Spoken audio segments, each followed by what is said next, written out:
Hugh elected to roll with Payton Thorne versus Louisiana Monroe, and it paid off. But what does that say moving forward? In the world full of podcasts, he's the undisputed heavyweight champion of hot takes, an Auburn sports homer, master of the book, and message board legend. Get your buttons buttoned and your hats flattened because the Top Button Podcast is about to kick off, and you don't want to miss your courtside seat. Now, here's your host, Charlie Five. Yes, sir. We're back. It's another episode of the Top Button Podcast. I'm your host, Kyle Rush, a.k.a. Charlie Five, and we are ready to rock and roll. Happy Monday. Big game that's coming up this weekend, Auburn versus Texas A&M, and we're going to talk about it all week. Today, we're going to talk about quarterbacks. It's going to be a lot of fun, like we do every single show. It almost seems like we're talking about the quarterback situation, but I think there's some key points that we can take away from this weekend to maybe silence a little bit of the conversation, or at least make some of the conversation make sense. And I got a question that I want to ask that I think is being missed. I think we're asking the wrong questions. We're going to talk about that as well. But before we get started, we got to give a shout out to mybookie.ag. Use coupon code next round for the double up deposit bonus. No matter what sport it is, if you wanted to bet that Jake Paul and Mike Tyson acting lessons that we got, you could have got in on that. I got baited into taking Tyson, and it was obviously seemed like the whole thing was staged. But you could have bet it if you wanted it to, and they have every other sport that you can imagine as well. Use that coupon code. Give them $200. They're going to give you another $200 back to play with, absolutely free, up to $1,000. And then you got some free money that you can bet and try to win. Everybody loves free, risk-free money. So give them a shot. Mybookie.ag. So last week, there was a lot of conversations and there was a lot of quotes. And I even honestly, during the bye week, I took a lot of things that Hugh said to make it really seemed like he was going to move on from Payton Thorne. He made comments like, you got to look at the big picture. Payton's played solid, but there's a lot of things that led a lot of people to believe that during that off week, you would make a switch to Hank, and then let Hank play this Louisiana Monroe game, and then see what happens in the next two games, and sort of quote unquote build for the future, which may or may not make sense. But as the week went on this past week, and it started to seem like Payton was going to be healthy and able to go. And he took more and more reps. And then, towards the end of the week, it was really quiet. They didn't have to do the availability report because it was not an SEC game. Towards the end of the week, they announced Payton was going to be the starter. And there was a lot of emotions, justifiably so. I think I understand a lot of the disdain. I understand a lot of the frustration. But he rolls with Payton. And Payton has a really good game against an opponent that he typically has a really good game against. Now, I'm not saying, and I think Hank probably could have had a very similar outing, but I don't think that's the point. I think the point is why Hugh made the decision that he made, what it means going forward, and are we asking the questions that we need to be asking? Two things can be true at once. I'm going to steal something from Daryl Dapprich. Payton can give you the best chance to win, but that doesn't mean it has to be a very big chance, and it doesn't negate his flaws. It doesn't negate how limited you are at times in your offense, in his decision making. But that doesn't mean that he still doesn't give you the best chance to win. There's a lot of teams that have a starter at insert position that don't have good records, that person is still the starter for the whole season. That happens quite often. It doesn't necessarily mean that you're continuing to do the definition of insanity, continuing to do the same thing over and over again and expecting different results. You don't just a simple change to just try stuff out doesn't always benefit you in a positive manner. It's not like, oh, well, we found out. Now let's go back to what we were doing. I just think Payton, he's played pretty solid football. If you, again, understand all the limitations. If you look at his stat line, granted, he's really racked up some stats against some subpar competition. But I mean, if I gave you his stat line at the beginning of the year at this point in time and told you, would you take it? Would you be happy with it? I think most would. The problem is everything that's gone along around it. The critical turnovers, the poor special teams play, all that stuff mixed in is made for just a perfect storm of disaster and frustration and anger. And I understand a lot of it. And I do think sometimes I wonder if the questions we're asking though are being asked in the right direction, if that makes sense. And I'll tell you what I mean. To me, the bigger story, is not so much that of that game is not that Walker played over Hank. I think the bigger story is that Payton played over Hank. Payton's lost 4 of his last 5 starts. It's felt like Auburn has been limited a little bit in offense, or you've been trying to do things to protect the big turnover. You've been trying to, they keep saying dumb down or simplify, things like that. And it seems like that all kind of points the finger towards Payton being the issue. But even still, with all that, you roll with him in this game leading into the last 2 games. That means that the coaching staff feels like Payton gives them the best chance to win after everything they've seen. They could easily make switches. They could have made a switch several times and probably been justified in doing so, but you still stick with Payton. And I talked about this a little bit on the reaction show. If they feel like Payton's the best option, you can't bench him just to build for the future. Because again, you send a terrible message. You send a terrible message that basically says, I'm giving up on the season by going and preparing for the future. Sorry, seniors. Sorry, guys that are maybe leaving after this year. We're cashing it in. We're going to prepare for the future, but you guys can't quit.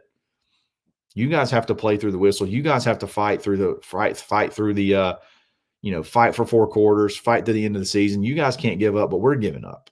I think that's the message it sends. If Payton is clearly the best option, which I think it's, unless you are under the mindset that you're smarter than the coaching staff or more than the coaching staff, it's pretty clear to me. And I don't really have a dog in the fight one way or the other. I think either one of them, I can see arguments. I did a pro-con show last week, the pros and cons of both. I think there's good arguments on both sides. But to me, when the staff makes the decision to roll with Payton, to me it says, we understand how important this Louisiana Monroe game is. The coaching staff's probably safe this year regardless. But hey, if you lose that Louisiana Monroe game, the conversations may change. I mean, that's getting into uncharted territory. That's getting into, man, this season's gone off the rails, but now like there's possibly some insidious issues here that need to be addressed if you lose that game. And they could have gone with either one, and they went with Payton. They felt like if this was a must win, if this was one that you had to get under just to sort of take a breath and reload for the rest of the season, and they went with Payton, to me that says Payton's the guy you got to go with. You can't just throw everything away, no matter what the record is. You can't just throw that away and send that message to the team just to quote unquote prepare for the future. Or if you got to play the best player, even if the best player doesn't yet necessarily yield the best results. That didn't come out correctly. I think you understand what I'm saying. You got to play the best player, even if the best player doesn't necessarily yield a win. It's going to give you the best opportunity for a win, even if it's a small opportunity.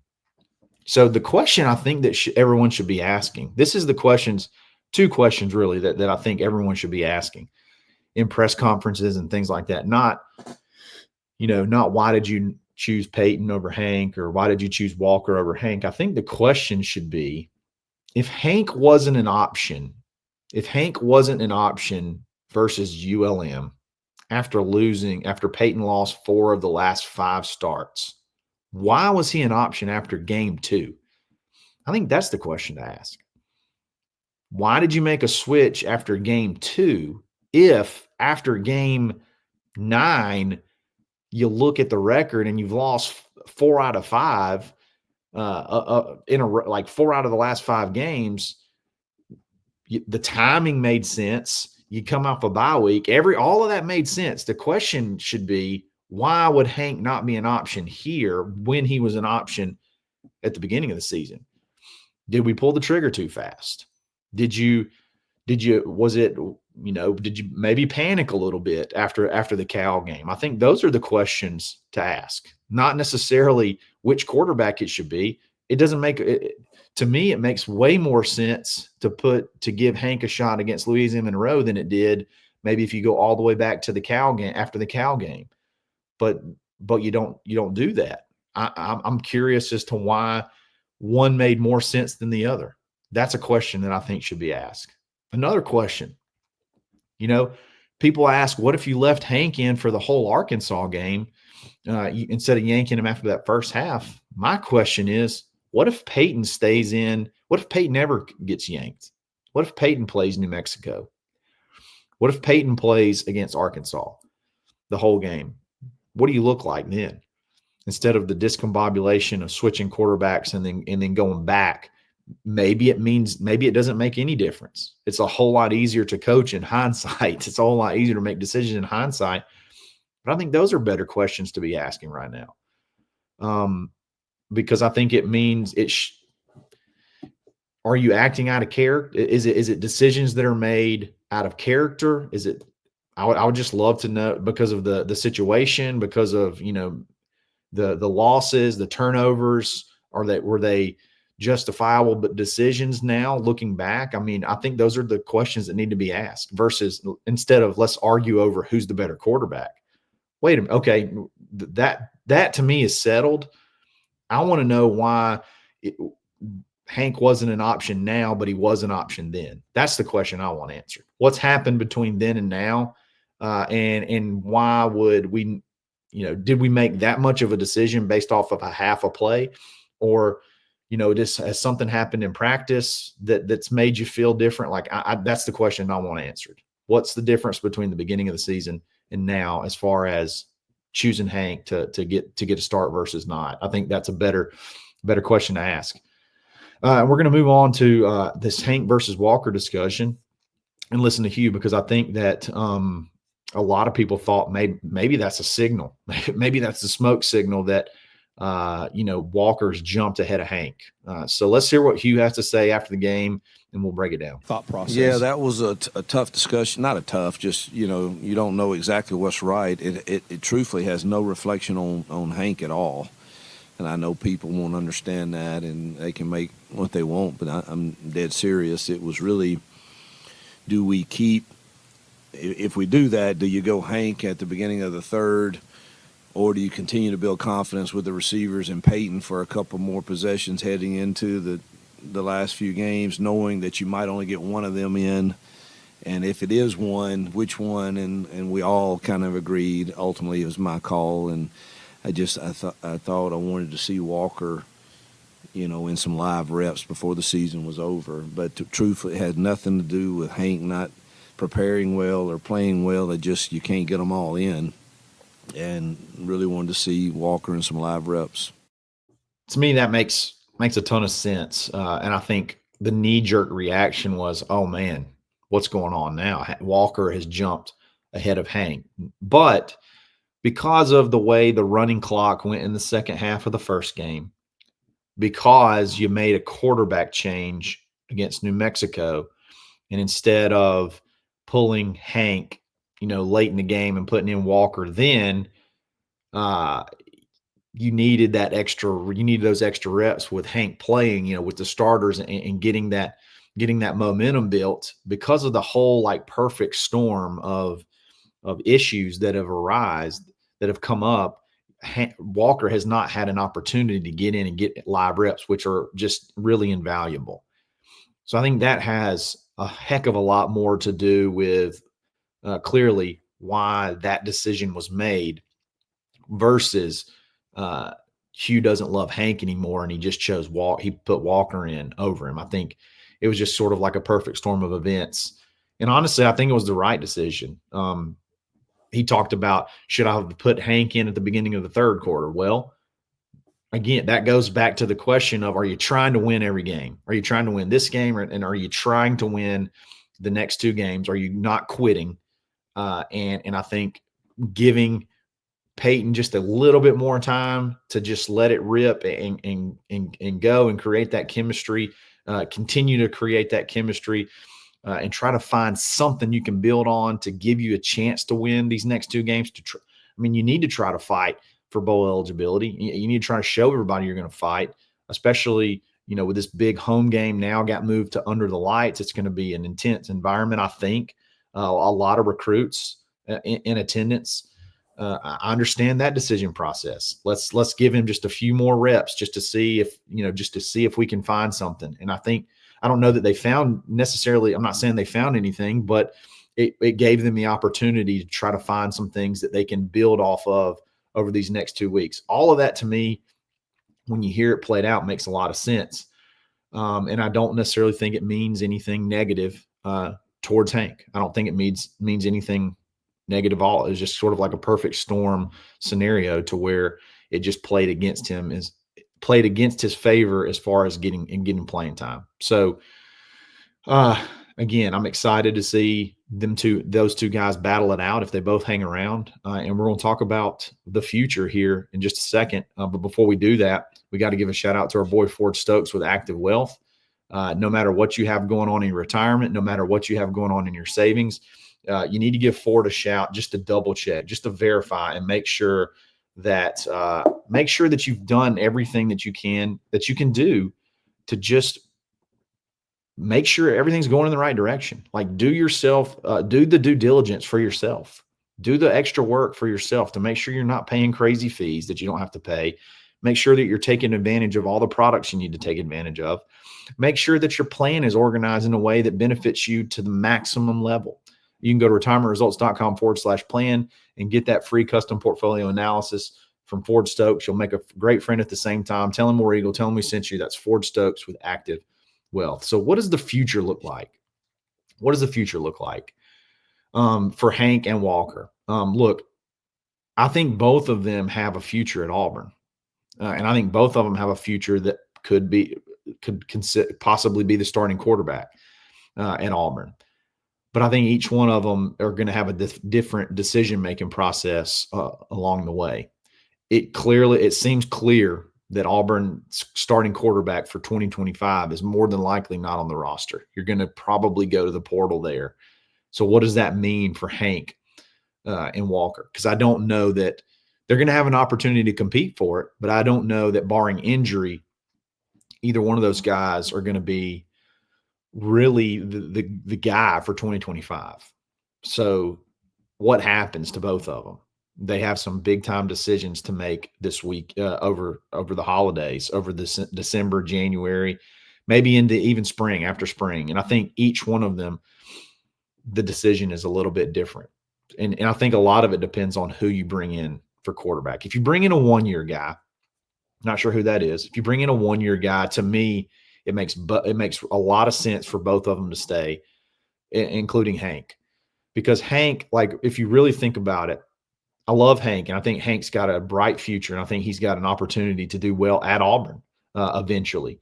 But what spot's going to be open for Hank right now? Where is Hank? What options is Hank really going to have in the portal? Now, everybody's looking for quarterbacks, but as far as like where he wants to be and what level he wants to play at, I think more than likely he's going to have to take some sort of like G5 type role. Maybe he can find somewhere to start. But I think that option would still be there in 2026, even if he doesn't play. So if I'm Hank and it's a 1-year guy, I think I definitely hang out. I think I definitely hang out and compete. And then let's see what happens in 2026, because my options in the portal in 2025 are probably still going to be there in 2026 if it's only a 1-year guy at Auburn. But if they, and then if things don't look like they're going in the right direction in 2026, I can still make the same decision. Walker, I mean, you see Hugh's dedication to getting him reps, and you see Hugh's dedication into getting him into the action and developing him. If I'm Walker, I understand I came from a small classification. I've got to get myself up to speed. I'm competing really hard, and in one more year is just going to be better for me. So I can come in, try to compete and win the backup job, and then I'm going to be I'm going to get a really good chance to win the job in 2026 moving forward. So Walker, to me, it makes no difference. If I'm Walker, I'm staying regardless. I think I got a pretty good chance. There's a path regardless. Now, if they bring in a 2-year guy, things get a little bit different. I think if I'm Walker, I'm still hanging out. If it's a multi-year guy, Hank, that may be to where I'm starting to look at a different route, because I could go jump down, have a really good season at, say, like Middle Tennessee State. I could go to like a Middle Tennessee State and win the job, light it up, and then I'm back on the market, and I can probably jump back up to a bigger school, and I got many years left to be able to pursue that if it's a multi-year guy. I don't know what Auburn's going to choose. I don't know if Auburn's going to be if it's going to be a 1-year guy or if it's going to be a multi-year guy. I don't think Auburn can make a decision. I think the decision has to be who helps us win in 2025. I don't think it needs to be who's the best 1-year guy that helps us win in 2025. Who's the best this year guy to win in 2026? I just think they have to go find the best quarterback they can get.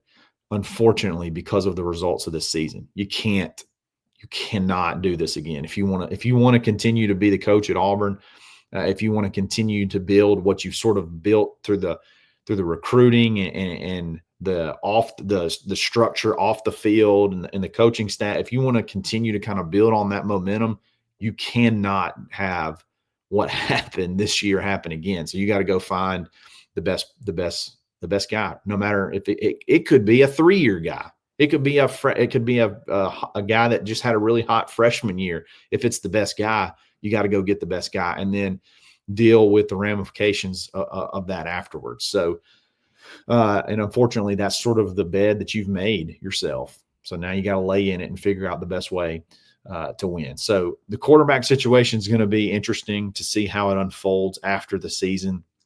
Payton seems to be the guy moving forward, and I'm fine with that. If he's the best guy, you got to roll with the best guy. You can't throw the towel in on the season. You can't do that to your team. You can't send that message. You got to try to do everything you can to win every single game, no matter what your record is. And I think that's the way you build trust. That's the way you build culture. And that's the way you even when things are down, that's the way you get kids to rally behind you to say, hey, I'm still going to fight. I'm still going to give all you guys the best opportunity to win. And we're going to coach our tails off no matter what the record is. So we'll see how everything plays out. And we'll be talking about the press conference and any recruiting news. Gosh, signing day is just slamming up close. It's getting here. It seems like it's just it feels like it should be further away, but it's really just right around the corner. And we're definitely I'm honestly ready for it to get over with. I'm ready for this class to be signed because it's such an elite class. I don't want to lose anybody. So we'll talk about that also as the week goes on. But, guys, I really appreciate it. If you like this video, like it. If you like this channel, subscribe to it. Follow me on Twitter at @the_Charlie_5. You know we're going to be back every single day this week. It's another episode of the Top Button Podcast. Stay buttoned. Thanks for listening, and drive home safely.